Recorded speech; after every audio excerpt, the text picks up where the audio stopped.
Welcome to FedSoc Forums, a podcast of the Federalist Society's practice groups. I'm Nate Kazmarek, Vice President and Director of Practice Groups at the Federalist Society. For exclusive access to live recordings of FedSoc Forum programs, become a Federalist Society member today at fedsoc.org. Hello, everyone, and welcome to this Federalist Society virtual event. My name is Edith Harold, and I'm an Assistant Director of Practice Groups with the Federalist Society.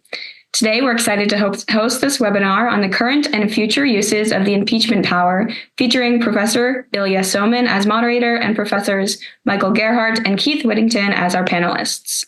Professor Somin is a current professor of law at George Mason University, whose research focuses on constitutional law, property law, democratic theory, federalism, and migration rights. He's authored and co-authored numerous books and articles, and his work has been cited in decisions of the Supreme Court and lower courts. Somin has served as a visiting professor or scholar at multiple universities, including the University of Pennsylvania Law School, the Georgetown University Law Center, the University of Hamburg, Germany, the University of Torquemada di Tella in Buenos Aires, and more. Before joining the faculty at George Mason, Somin was the John M. Olin Fellow in Law at Northwestern University Law School. And if you'd like to learn more about today's moderator or speakers, their full bios can be viewed on our website, fedsoc.org. After our speakers give their opening remarks, we will turn to the audience for questions. If you have a question, please enter it into the Q&A function at the bottom of your Zoom window, and we will do our best to answer as many as we can. Finally, I'll note that, as always, all expressions of opinion today are those of our guest speakers, not the Federalist Society. And with that, Professor Somin, thank you for joining us today. I'll hand things over to you. Thanks to the Federalist Society for organizing this event and to all of you for watching. I'm going to introduce our distinguished speakers, who are two of the leading experts on impeachment in the United States today. So our first speaker will be Keith Whittington, who is the William Nelson Cromwell Professor of Politics at Princeton University. But he's only there perhaps for just a few more days, and he will be moving to Yale Law School, which is a Yale graduate. I think that's a great gain for the institution. He is the author of The Impeachment Power, a forthcoming book about, you guessed it, impeachment, which is actually now available for pre-order. He's also the author of numerous other books, including Repugnant Laws, Judicial Review of Acts of Congress from the Founding to the Present, and Speak Freely, Why Universities Must Defend Free Speech. Michael Gerhardt will be our second speaker. He is the Burton Craig Distinguished Professor of Jurisprudence at the University of North Carolina.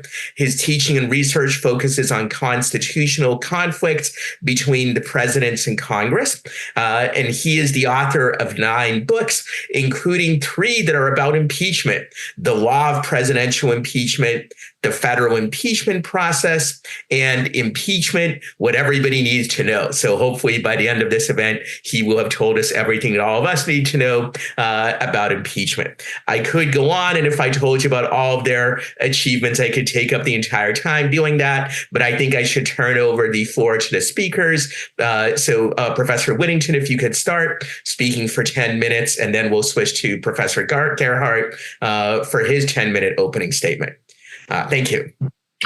Thank you so much. I really appreciate y'all putting this together and the opportunity to talk about this. I've been writing off and on about impeachment issues since I started working on my dissertation in the early 90s. And I certainly expected that impeachment was never really going to be of much practical interest. I thought it was of some immediate scholarly interest to me. But lo and behold, we keep seeming to be interested in impeaching people. And so it's become much more salient than I ever would have imagined. And yet, despite its salience and despite the fact that this generation of Americans has seen more high-profile impeachments than any generation before, I still think there's a lot about impeachments that we don't really understand very well, that we still find ourselves sort of puzzling through basic features of the process in ways that I think we benefit from trying to think more carefully about the process and what it can accomplish and what it can't very effectively accomplish. one of the things I think we should expect going forward is we probably are going to be seeing more impeachments, despite the fact we've already seen quite a few. I think that's a bit of a surprise in the sense that after the impeachment of President Clinton, I think it was widely thought that part of the political lesson of that impeachment, if not the constitutional and legal lessons emerging out of that impeachment, but the political lesson of that impeachment was that it was a mistake to go after a president of that sort. It would rebound to the detriment politically of the party that was pursuing an impeachment. I think that affected Speaker Nancy Pelosi's own calculations about whether or not to pursue an impeachment of President Donald Trump, having learned from the Clinton impeachment. This would not necessarily go well for Democrats in Congress. But I think things have changed since the Clinton era in terms of how our politics is organized. That creates new incentives that really put a lot more pressure on members of Congress to want to pursue impeachments and to benefit from pursuing impeachments than was previously the case. In this kind of hyperpolarized age that we work in now, there is much more concern about appealing to the base, much more concern about making sure that your reelection constituency in your own primary is in your corner, that small donor donations continue to flow in, who are often the most activist and extreme in their own views about what you ought to be doing. And as a consequence, some of the sort of aggregate pressures of politics that push back against Republicans in Congress in the Clinton years in the 1990s, I don't think create the same kind of headwinds against impeachment efforts in the current period. Instead, may incentivize the House members to pursue impeachments, which I think means we need to think a lot more carefully then about how we're going to go forward with the impeachment process. And particularly, we ought to be thinking about what's the point of pursuing impeachments in a context in which the House is highly motivated potentially to pursue impeachments, but the Senate may not be very likely to convict. We've obviously experienced that lately as well, in which these high-profile impeachments involving presidents are also very hard, as I think we should have anticipated, to actually get a conviction and removal in the Senate. But if you go into an impeachment process and think that conviction is highly unlikely, for example, maybe even impossible in some cases, is it still worth pursuing an impeachment? And if so, why are you doing it? What's the point? Because the most obvious point of pursuing an impeachment, obviously, is you think that there's an individual in office who needs desperately to be removed right away. And so we need this process to short circuit our usual calendar in order to remove that person much more quickly. But does it still make sense to pursue an impeachment when that removal is extremely unlikely, or even we don't think is going to occur at all? And I think there are some circumstances in which impeachments might still make sense, even in that kind of context where you do not expect removal to take place in the Senate. But the House may still think that it makes sense from a constitutional perspective, again, laying aside in this case, whatever political incentives. It may give you a donor boost or whatever. But just in thinking about the constitutional purposes of the impeachment power, there may still be occasions when it might make sense to pursue an impeachment in the House, even if you think conviction is very unlikely. But it requires, I think, House members to think carefully about why they're actually doing this process, what they're trying to accomplish in doing it. I think partially they ought to be thinking about, are there other tools that can accomplish their goals more effectively than the impeachment process? Impeachment may be one method of accomplishing certain political goals, but it's not the only method. If you need to remove an official prior to an election, it's really the only game in town. And so you need the tool to be able to do that. But instead, what you think is you need to expose wrongdoing by executive officials, for example, which I think is a perfectly reasonable reason to want to turn to the impeachment tool as a way of scrutinizing what some officer has done and whether or not they've engaged in misconduct, and try to expose and publicize the misconduct that they've engaged in. We might think that ordinary oversight hearings in the modern era can accomplish that just as effectively as an impeachment hearing per se might. We might also think about impeachments as a mechanism for trying to reinforce existing norms of political behavior on the part of government officials, or even more dramatically, try to change the norms surrounding government officials, where we think government officials behaving in certain kinds of ways. It's unclear whether or not that's appropriate for them to behave in that way, or maybe it's even traditional for them to behave in that way. But we think moving forward, that's unacceptable. We don't want government officials to continue doing that going forward. And you can imagine an impeachment inquiry being part of that process by which we're rethinking how government officials ought to conduct their official business and try to realign incentives for government officials in order to make clear to them that certain kind of behavior is going to be regarded as misconduct going forward, and they shouldn't do that in the future. Sometimes you simply need to do that in order to reinforce behavior that everybody already knows is inappropriate behavior. And fortunately, in many of those occasions where we see somebody engaging in behavior that we already think is inappropriate and unprofessional for their office, it is possible to get a conviction and removal in the Senate. And so I think we also shouldn't be misled by some of these presidential impeachments to think, well, the impeachment power is useless. You can't do anything with it. It doesn't accomplish any purposes. We've seen many occasions where low-level federal judges, for example, have been caught up in corruption schemes or otherwise engaged in misconduct that everybody recognizes is misconduct. And the House is able to move forward in those circumstances, often on a very bipartisan basis. And likewise, you can get convictions in the Senate on a very bipartisan basis, precisely because everybody recognizes that the behavior in question is actually misconduct, inappropriate for the office holder in question. There's no real political controversy around that, and we can still use the impeachment power for those purposes. But you can imagine, even in more controversial and contested cases, where for example, we're talking about high-profile executive officials, where we might think that they're engaging in conduct where there's widespread agreement that perhaps it's inappropriate for the office holder, less agreement about what you ought to do about it. Under those circumstances.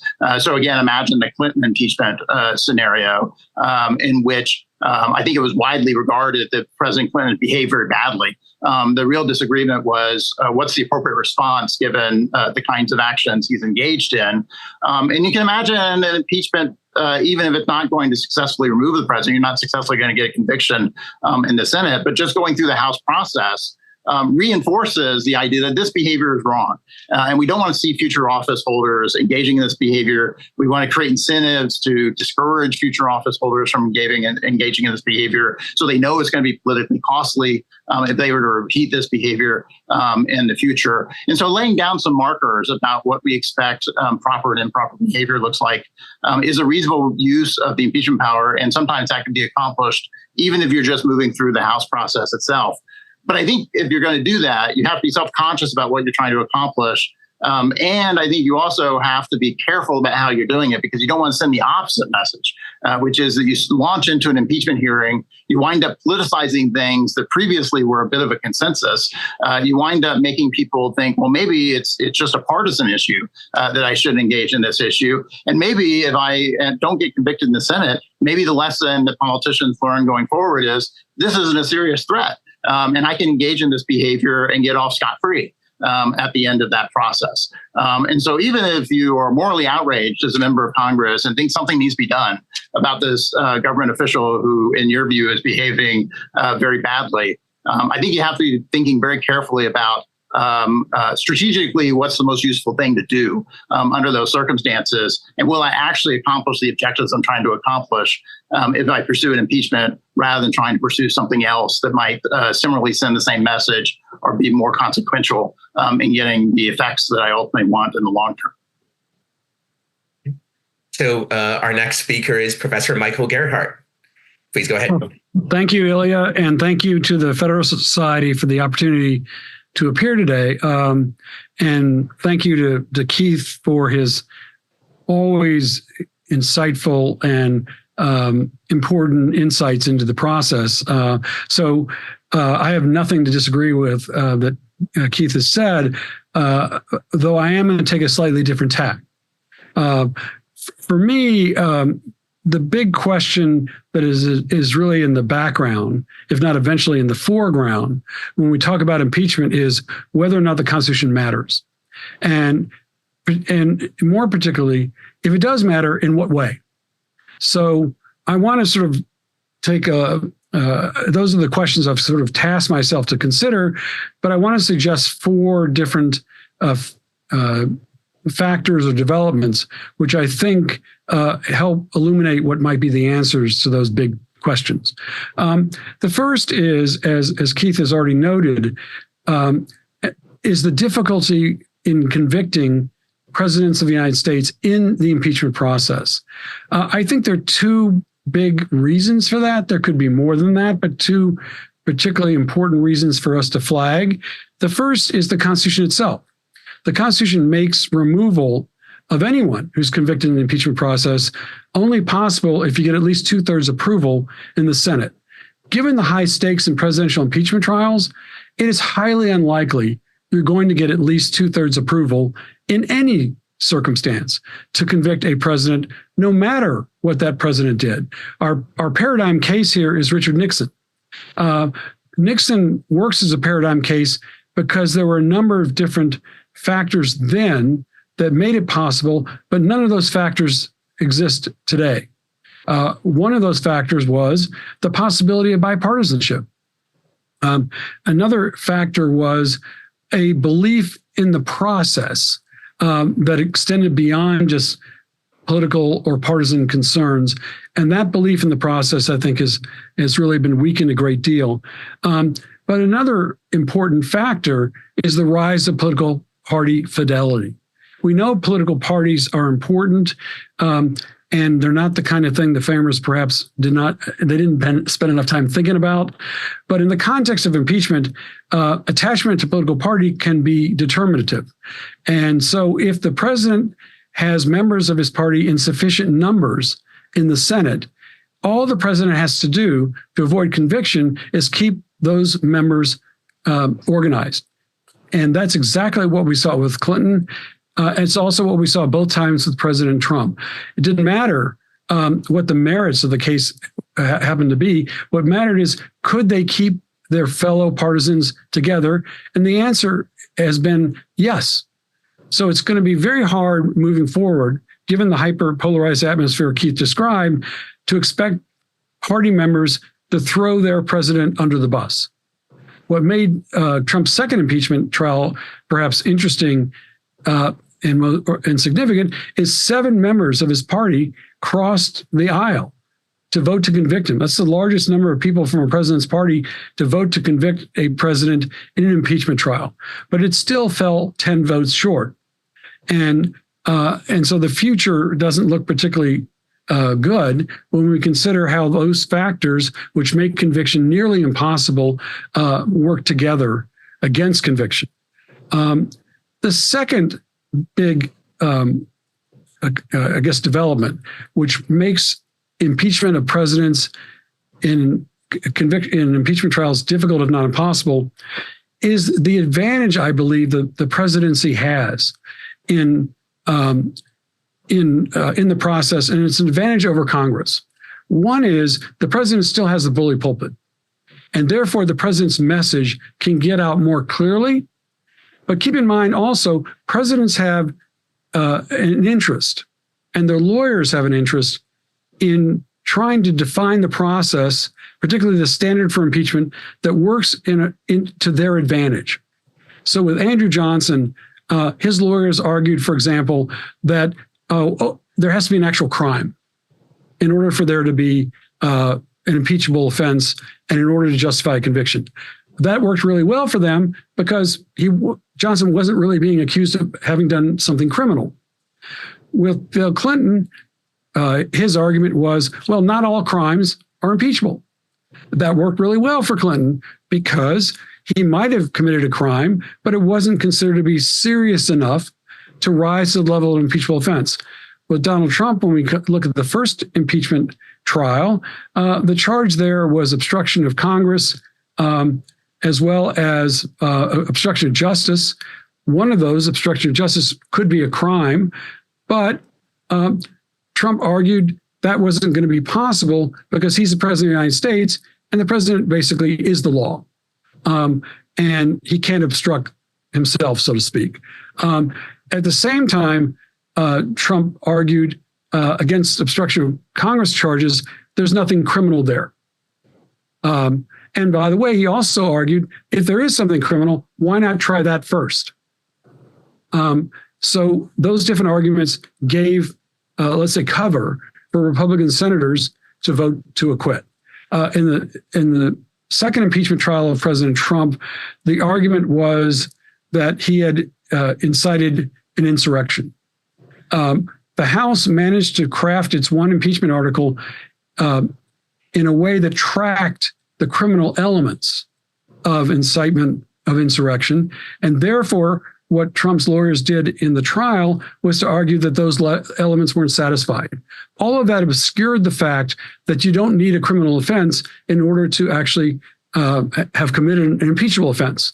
But the arguments the president makes are not made to help people understand the process better. They're made to obviously make it more difficult for them to be convicted. On top of all that, the president has the Justice Department filled with lawyers, not to mention the White House counsel's office, filled with lawyers, most of whom, if not all of whom, are vested in keeping him in office.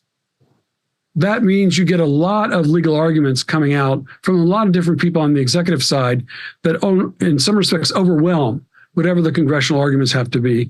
So that complicates, if not prevents, impeachment conviction in the Senate. The third factor, as Keith has already suggested, is politics. The political stakes in a presidential impeachment are enormously high. They're probably the highest that are ever faced in an impeachment trial. But the politics of maintaining a president in office because of other reasons why we want that president to be there are going to overwhelm whatever the politics might be that could provide some kind of consensus in favor of impeachment. So the politics turn out to be relatively short-sighted and self-serving on the behalf of the president's fellow partisans. And that politics is extremely entrenched insofar as the president's party is concerned. A fourth development, however, is that in spite of all the things we've just said, I think impeachment still matters. And therefore, the Constitution can still matter in a couple of different ways. One is, as Keith has already pointed out, with respect to impeachment proceedings against lower court judges. We should note those do happen. The only people actually convicted and removed from office have been lower court judges. That's in part because they don't have a lot of constituents. Their political power is close to nil. However, a Supreme Court justice might actually be somebody that politicians in Congress have a great deal of interest in keeping in office. And therefore, there's almost nothing that would move those members of Congress to vote to convict. Again, having said all that, it's still important to recognize a couple things. One is that an impeachment of a president or an impeachment of anyone still hurts. It is not something presidents like to have on their legacy. So Bill Clinton is still probably not happy, even though he was acquitted, that the first line of his obituary is going to say that he's the second president of the United States impeached. We know Trump didn't like having been impeached once or twice because he said to his fellow partisans in the House, impeach Biden to get even. So it obviously had some effect on him that made him unhappy. That's some evidence that impeachment can matter. The other thing we might want to pay attention to, and this will just be the last point I make in the beginning, is not to overlook the impeachment of President Biden's Secretary of Homeland Security. It took a lot for the House to put together a majority in favor of Mayorkas' impeachment. It took 2 votes, and it only passed by a single vote. And it didn't include all Republicans in favor of the impeachment. That may be in part because Republicans were beginning to think maybe this is not going to be the political fiesta we had hoped it would be. In addition to that, there may have been views that there are other issues of greater concern, and this is a waste of time. So in the Senate, the trial of Mayorkas lasted about a minute. And that's because as experts, and I should say the House Republicans' own experts all agreed there had not been evidence that Mayorkas had actually committed an impeachable offense. That's a problem if you're trying to arrange for a conviction. And if the Republicans' own experts and many of the Republicans' own members agree there's not an impeachable offense here, that trial is going to move like lightning. And that was the fastest impeachment trial we've ever had in American history. It lasted about 2 hours. So I think all that suggests to me that actually the process, though it's not perfect by any means, still can matter, and still matters to some of the members of Congress, because they don't want to be ultimately, I think, on the wrong side of history. Yes, there are political reasons to go after Mayorkas and Biden, but if you're going to lose that battle, that means that Biden wins. And it also means that Mayorkas may prevail, even though they might be injured or hurt a little bit in the process. That may be a good place for me to stop. Okay. So I'm going to give each of you an opportunity for a minute or two to briefly respond to the other, if you so wish. So I guess we'll go in the same order. So Keith, if you'd like to speak for a minute or two, and then Michael, if you want to. Keith, please go ahead. Yeah, no, I agree with all those points there. I think they're great points about how to think about the process. And I particularly like putting on the table this question of what does the recent history of impeachments tell us about whether or not the Constitution still matters, at least in this context? And I think that can be played out maybe in a couple of different ways. They're a little different than how Michael raised it, but I think can build on that point. One is we might think, and certainly I heard plenty of people saying this after the Trump impeachments failed to get conviction in the Senate, was, well, if you can't impeach a president for engaging in this kind of behavior, then doesn't that mean presidents can just be lawless? And there's no constraints anymore on presidential power. The Constitution's lost if we've lost this tool. And of course, I think that's overstated, and partially, though it's an important lesson to think about why it's overstated. The framers might have imagined actually that impeachment would, in fact, be a really important vehicle for trying to defend constitutional boundaries. I think we've discovered over the course of American history, it's not nearly as important as they might have thought it would be for serving that purpose. In part for various reasons, but among those reasons is in part because of the rise of judicial review.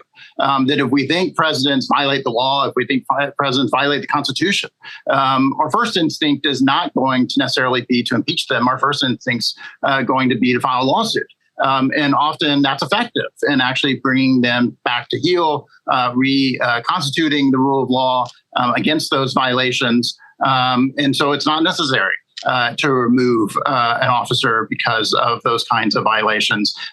So I think in part, there's an encouraging lesson there that maybe even if the impeachment power is not as effective or as useful as some might have hoped, it doesn't mean all is lost relative to the meaning of the Constitution. But to get a little closer to the point that Michael was raising, I think about the whether or not the Constitution might be meaningless in this context, you worry a lot that maybe members of Congress don't take their constitutional responsibilities seriously when engaging in impeachments. And it's part of what attracted me to thinking about the impeachment power in the first place, because it is one of these opportunities where Congress is really all on its own in thinking about what its constitutional responsibilities really are, what the text of the Constitution means in this context, how to implement and enforce it. Courts are not going to come in and save them if they make mistakes in this regard. And I think Congress often does take those constitutional responsibilities extremely seriously.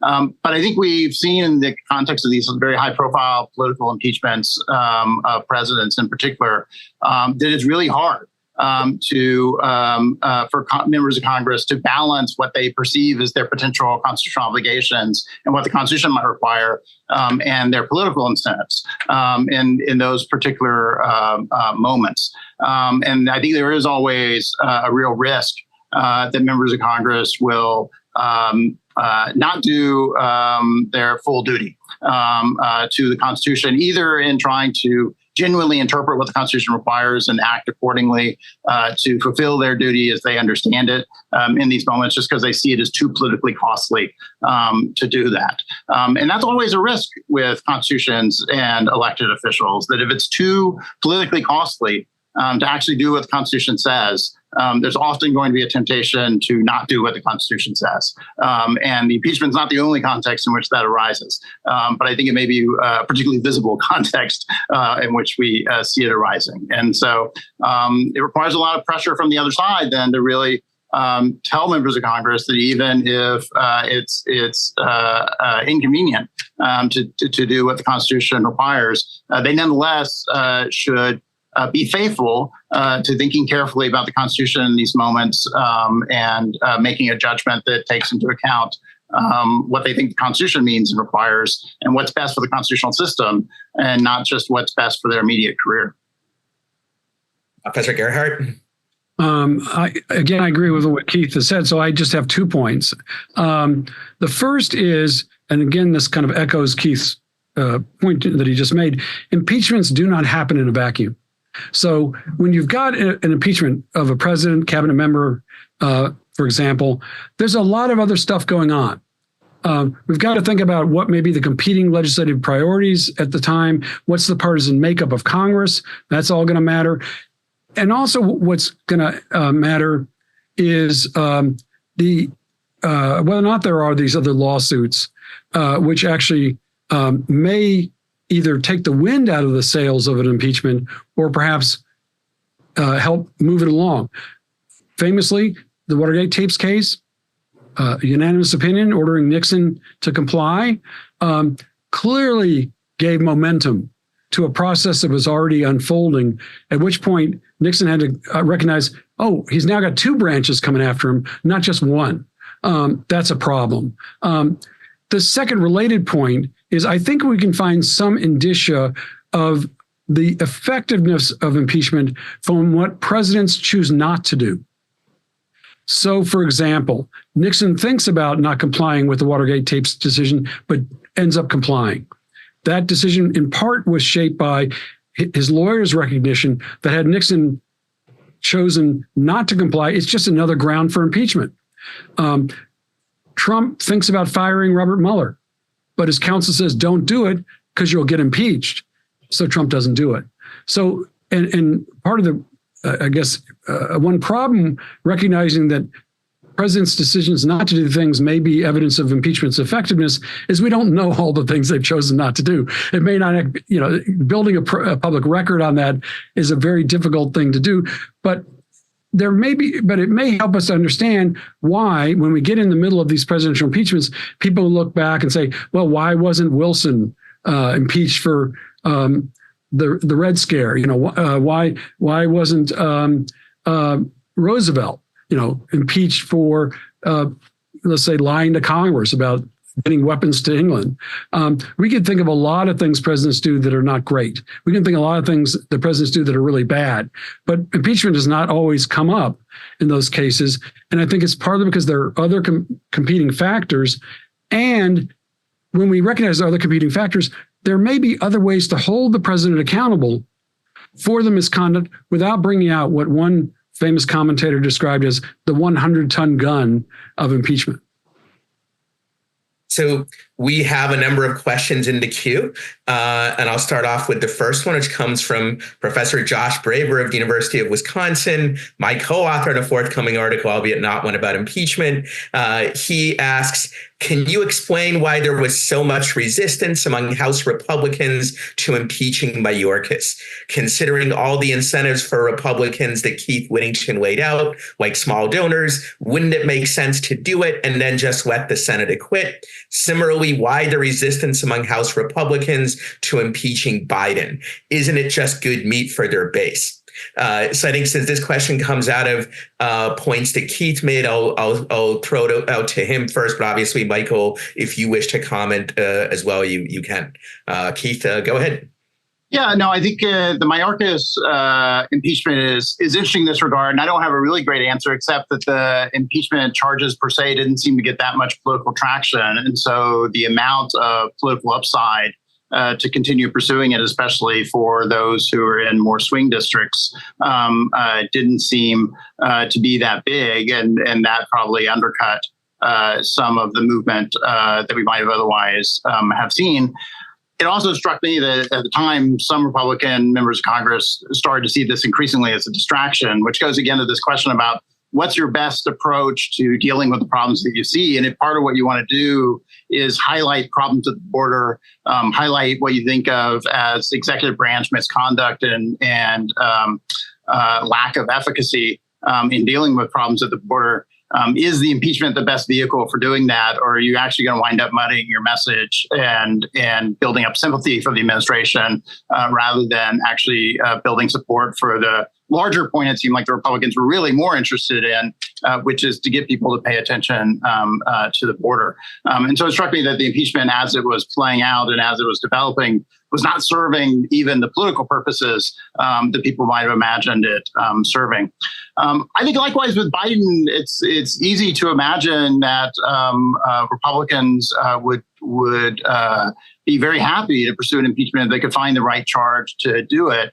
And again, the question in part is, can they find a sufficiently plausible hook to impeachments to make the process seem like a reasonable one to the average low information voter who's only barely paying attention? You need a narrative around that. You need a set of facts around that you think are going to be compelling.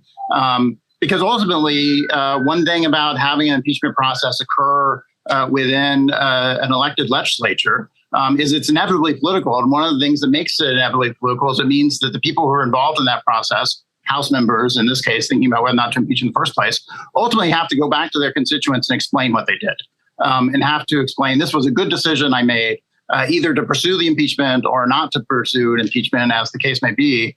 And it was the right decision. Here's why. And we underestimate sometimes that politicians are thinking about, can I explain this to my constituents? And if I can't come up with a good explanation that my constituents are going to buy on this, I don't want to take that vote. And I don't want to pursue that process. And so I don't think the Republicans have yet managed to figure out, as much as they might like to, what the right narrative is to be able to actually impeach Biden, such that they can then take it to their voters and say, I did the right thing here. And I was fighting the good fight, even if we lost at the end of the day, even if the vote isn't successful in the House, or even if it doesn't lead to conviction in the Senate. Great points that Keith makes. I just want to add a couple thoughts. The first is that with Mayorkas, it was, I think, pretty obvious from the beginning that it was an impeachment in search of evidence. And so the whole point of trying to go after Mayorkas was to go after Biden's immigration policy. And it was not easy to figure out how can we dress that up as a kind of legal or constitutional argument that somebody's committed an impeachable offense. Think about it this way. In the trial, had there ever been a trial, the way the Republicans wanted to conduct it, the subject would have been Biden's immigration policy. It's weird to put a policy on trial. And I think that that I think just became more than the partisan hope could carry. And I think that same problem torpedoed an attempt to impeach Biden, because once again, one of the arguments against Biden is, his immigration policy. And apparently anything his son ever did. Now, that becomes complicated in practice, as Keith was suggesting. One thing about an impeachment against the president that I think needs to be required in order for it to even have legs and get off the ground is it's simple to understand. The narrative that Keith talks about it's got to be digestible. It's got to be something very easily explained. And if you say, well, Mayorkas is not enforcing immigration law the way we like, okay. Well, what's a good? Let's see if we can think of a good answer to that. Well, a good antidote to that. Well, maybe an election could be a pretty good place to fix that. And the same with Biden. If you think, if you just don't like Joe Biden, rather than make up stuff, why not just say you don't like Joe Biden and you're going to vote for somebody else? And I think that those two impeachments kind of fell apart, in part because even the people who wanted the impeachment couldn't keep their team together.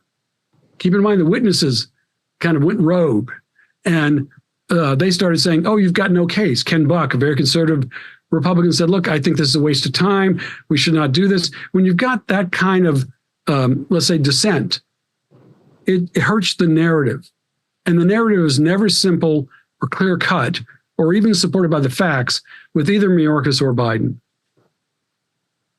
I should just add, I guess, on this, one thing I almost expected there was going to be more of an impeachment effort about was surrounding Biden's student loan cancellation policies, where there is a narrative there to tell about violating the rule of law and violating statutes in order to pay off potential constituents before an election. And especially with Biden trying to design that, or the Biden administration trying to design that program initially to shield it from any kind of judicial scrutiny, it was easier to make the case as well that there's no solution here except to go after the office holder rather than take it to court, for example. And I think to some degree the courts have bailed the Biden administration out on this by creating more, we're going to hear more of those cases, creating more obstacles to some of those cancellation policies and forcing the administration to go back to the drawing board on some of those. And might have taken the wind out of the sails a little bit about what might have otherwise been more of an impeachment issue.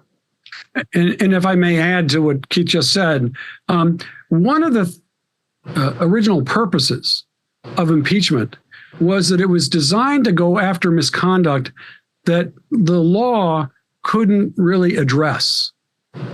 And the impeachments we've been talking about so far are situations in which the law either could address it or elections could address it.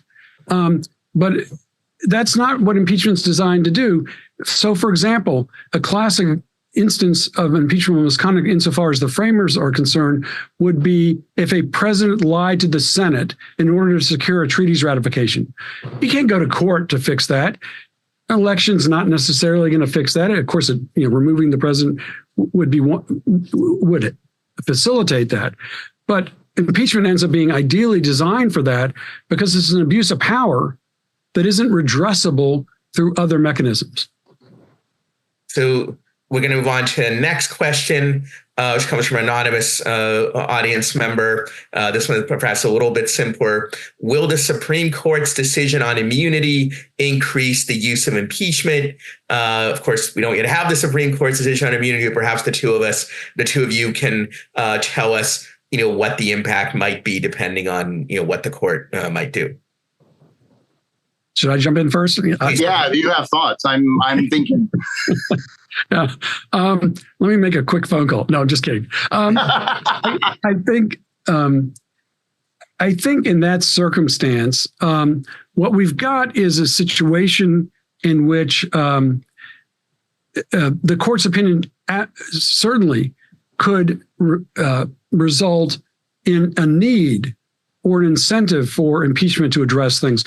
The way to put that, I think, is the broader the court defines the president's official duties, the more the court is basically saying the only way you're going to get at that is either through an election. Keep in mind, re-elected presidents are not subject to election again. It's no coincidence that Clinton and Nixon were basically facing impeachment in their second terms.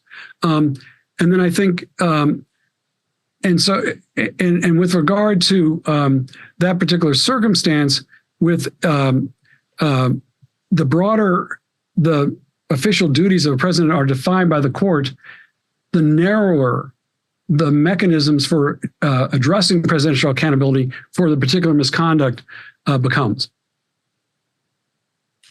Yeah, that seems right. Potentially, that depending on how the immunity decision is written and comes out, it's possible it will wind up telling us there's no other means of redress for these issues, and it sort of channels things into the impeachment procedure. The other possibility, I guess, associated with that is if you wind up with broad immunity from the president from later legal liability for misconduct in office of various sorts, perhaps it incentivizes presidents to behave badly in office, to engage in conduct they otherwise wouldn't have engaged in because they were fearful of being held legally liable. That seems to be part of people's thinking about what they think is at stake in the decision like this.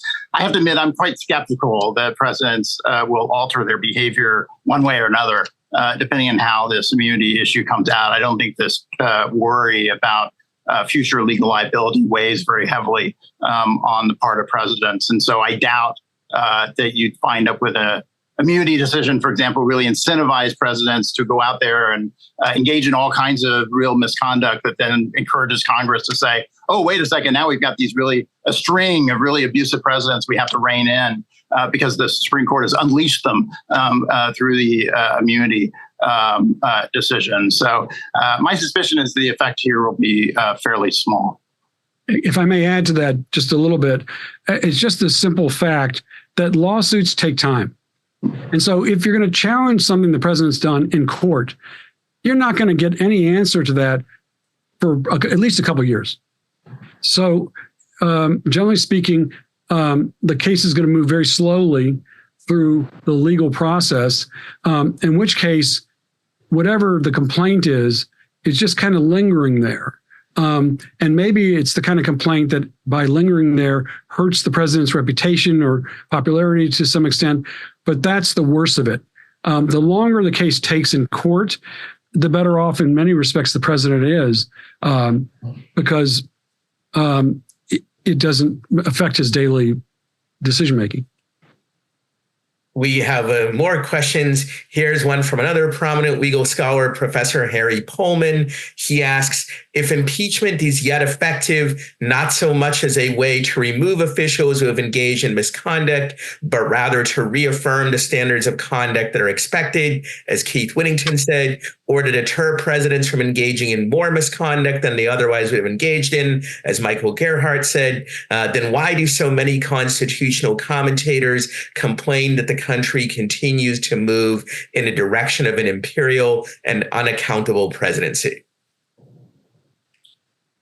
I think part of the reason why is because we don't use the impeachment power enough. Because I actually think that if Congress threatened to impeach presidents more often, if they actually pursued some impeachments more often, for good reasons, right? If they just pursue half-cocked impeachments that are not well justified, I think it will weaken the tool in general. People will not take it very seriously. The messaging associated with impeaching a president will not be taken very seriously, so it won't accomplish those ends. But if you have good reasons for impeaching a president, good constitutional reasons, and you are able to build that case and explain it to the public and pursue it, I think then you can make it more politically costly for presidents to behave badly, and that will have some consequences about how expansive the presidency is. I mean, the other, of course, background of this about why the president is so imperial in general from this perspective is partially because Congress has facilitated a great deal of this by passing these very broadly worded statutes that creates a great deal of discretion on the part of presidents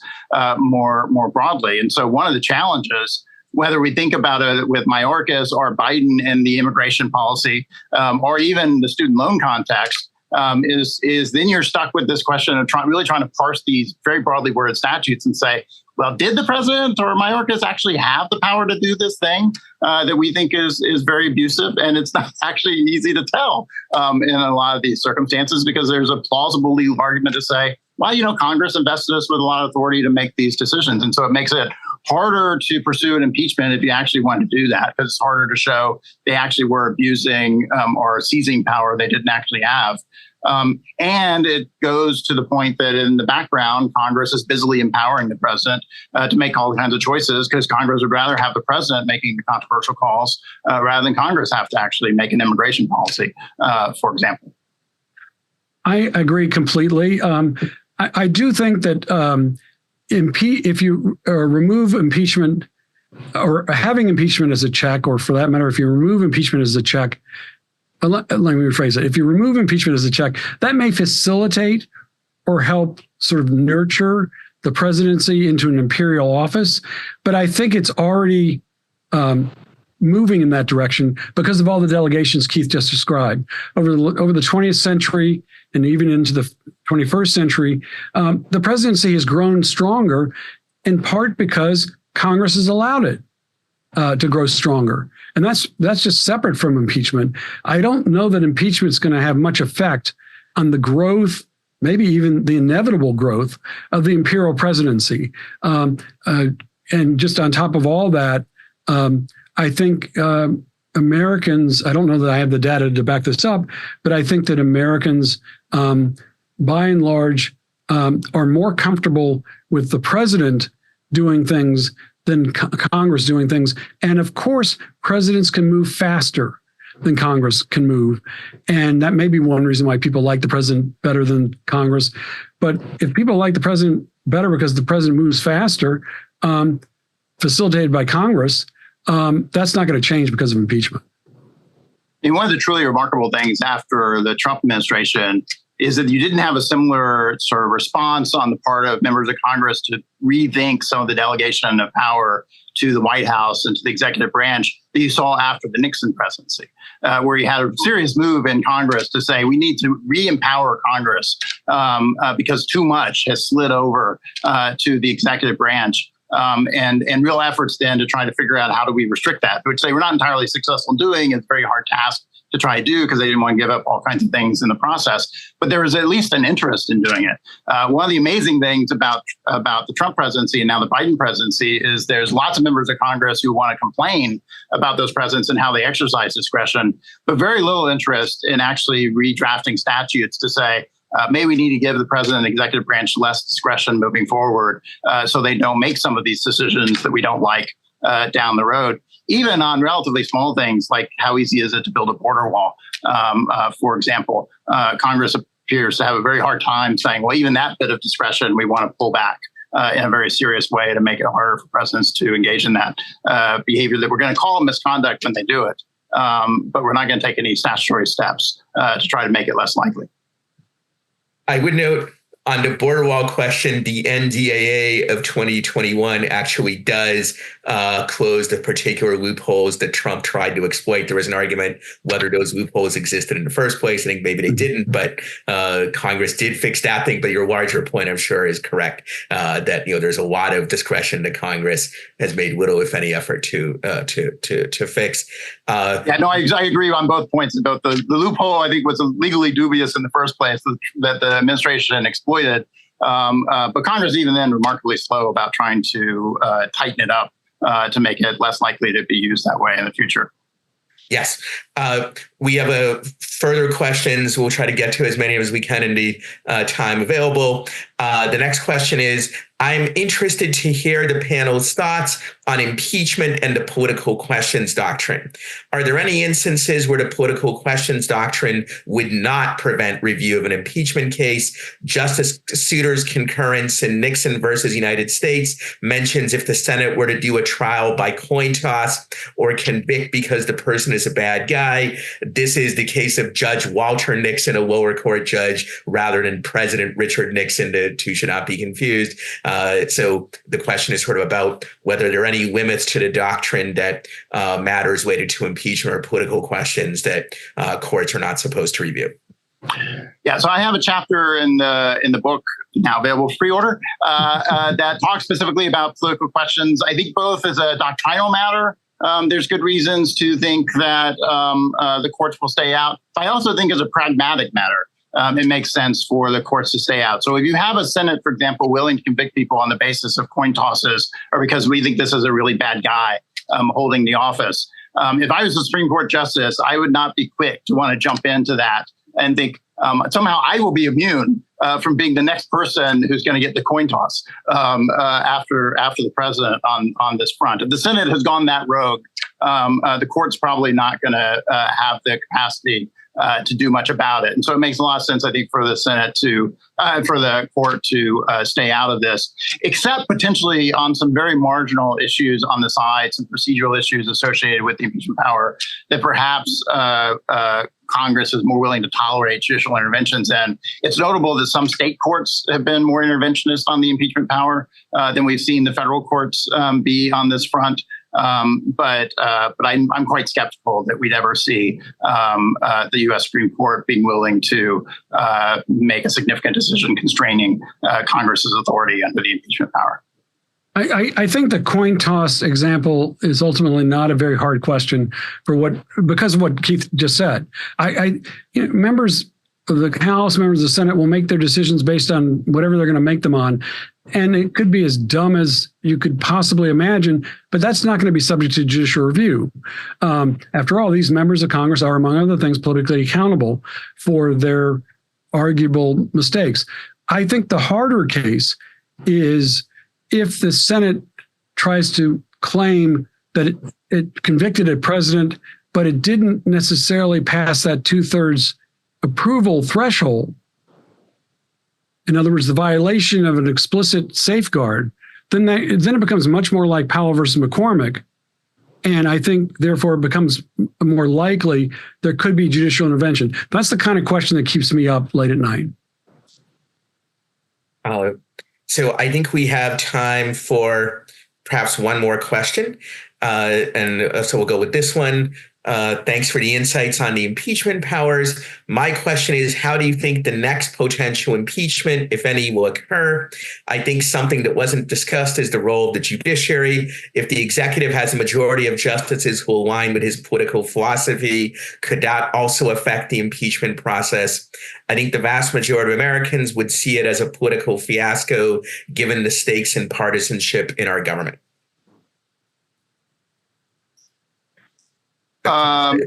Well, yeah. So I guess, as I just said, I think it's unlikely the courts would intervene in an impeachment. So I agree. I think people would likely see it as a fiasco. Although, again, it's a question about the relative trust in different institutions at different times, right? Because you can imagine the Senate behaving so badly that people sort of want the court to rescue the country from a terribly behaving Senate, depending again on the relative trust of the two institutions in the particular moment.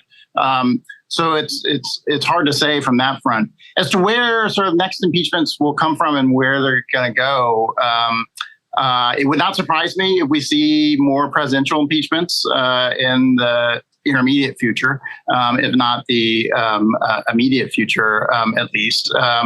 And likewise, it wouldn't surprise me if we don't see further efforts to think about trying to impeach executive branch officials in some fashion. And it really wouldn't shock me, I think, especially if the Democrats win big majorities in the two chambers, if somebody doesn't start thinking about trying to impeach some conservative federal judges, including maybe even some Supreme Court justices in our current political environment. That just seems like a potential place people will go. So I agree with Keith's last point. So I won't name anybody in particular, but I think if I had to guess where impeachment might go next, it might be focusing on Supreme Court justices. As far as presidents go, I think it's going to become harder for a successful impeachment to get started or mounted against the next president. I'm not saying it's impossible.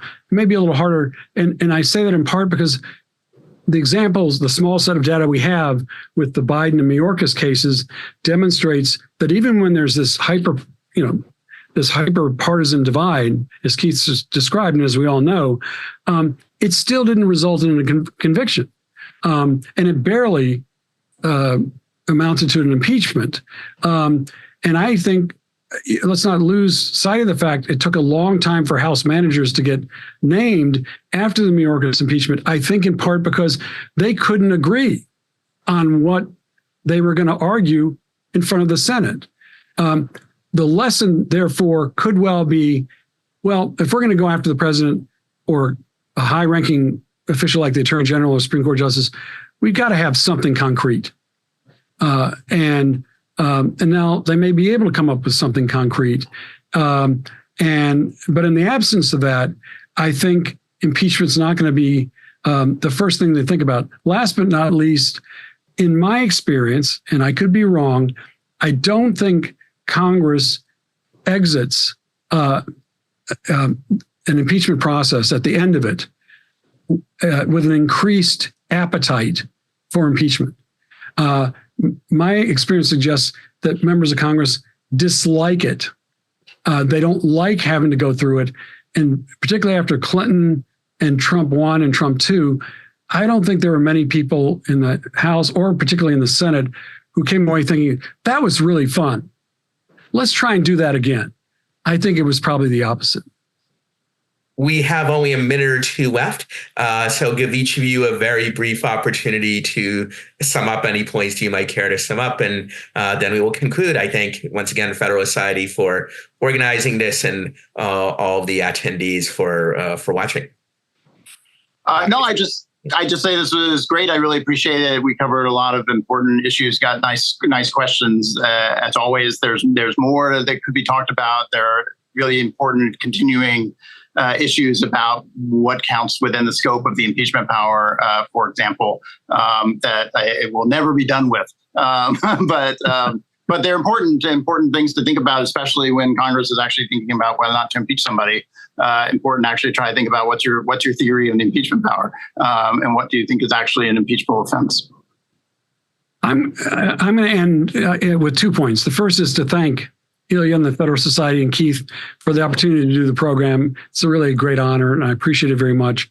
The second point is, I think something lawyers should be thinking about in the future is how little traction the explanation of an impeachment law has had in the United States.